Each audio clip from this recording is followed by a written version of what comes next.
আজকে ইমাম সাহেব খুতবায় বলেছেন যে যারা পিয়ারাপুর যাদবপুরে যে যারা দাঁড়িপাল্লায় ভোট দেবে না তারা হচ্ছে শুকর।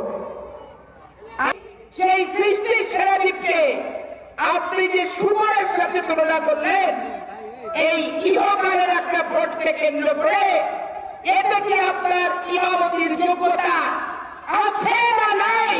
স্যার 25 নম্বর আয়াতটা আজকে খুলে দেখেন, কি বলছে। ভালোকে সাপোর্ট করলে একটা ভালো অংশ পাবেন, খারাপকে সাপোর্ট করলে খারাপের একটা অংশ পাবেন।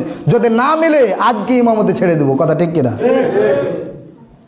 তাহলে এটাকে আমার বাবার বানানো কথা বলেছি আপনাকে কষ্ট দেওয়ানোর জন্য? যে না, আপনাকে বাঁচানোর জন্য, ঠিক কিনা? এখন আমি বলিনি কোনো দলের কথা, প্রতীকের কথা, ক্যান্ডিডেটের কথা, তবে সমর্থন করার কথা আছে তাই আমি বলছি, ঠিক কিনা? এটা আমি হাজারো বার বলবো। ভালোকে সাপোর্ট করবেন, ভালো কিছু পাবেন। খারাপকে সাপোর্ট করবেন, খারাপ কিছু পাবেন। লাগাইছে নিম গাছ, দোয়া করছেন ফজলি আমের, পড়বে পড়বে পড়বে না। এই জন্য আমি আমার ভাষাতে আমি উদাহরণ দিয়ে থাকি এটাই, যে ট্যাপে পানি যায় কোথা থেকে? টাঙ্কি থেকে। ভালোভাবে শোনেন। তাহলে ট্যাপের প্রধান হচ্ছে কি? টাঙ্কি।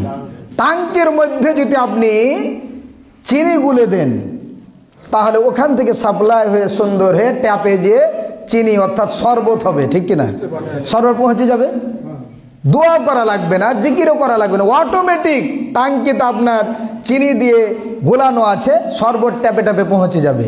কিন্তু এই টাঙ্কির মধ্যে আপনি চিনি না দিয়ে, গুড় না দিয়ে যদি গোবর সেনে দেন, আর টাঙ্কি এই ট্যাপের গোড়াতে গিয়ে দোয়া করছে, আল্লাহ এখান থেকে যেন ভালো পানি বের হয়, আল্লাহ ভালো পানি চাই, যত জিকির আর দোয়া করান, কোরআন খতম দেন, ওই টাঙ্কির মধ্যে গোবর সেনে রাখার কারণে ট্যাপের মধ্যে আপনার ওই গোবরটাই যাবে, ভালো পানি যাবে না, কথা ঠিক কিনা?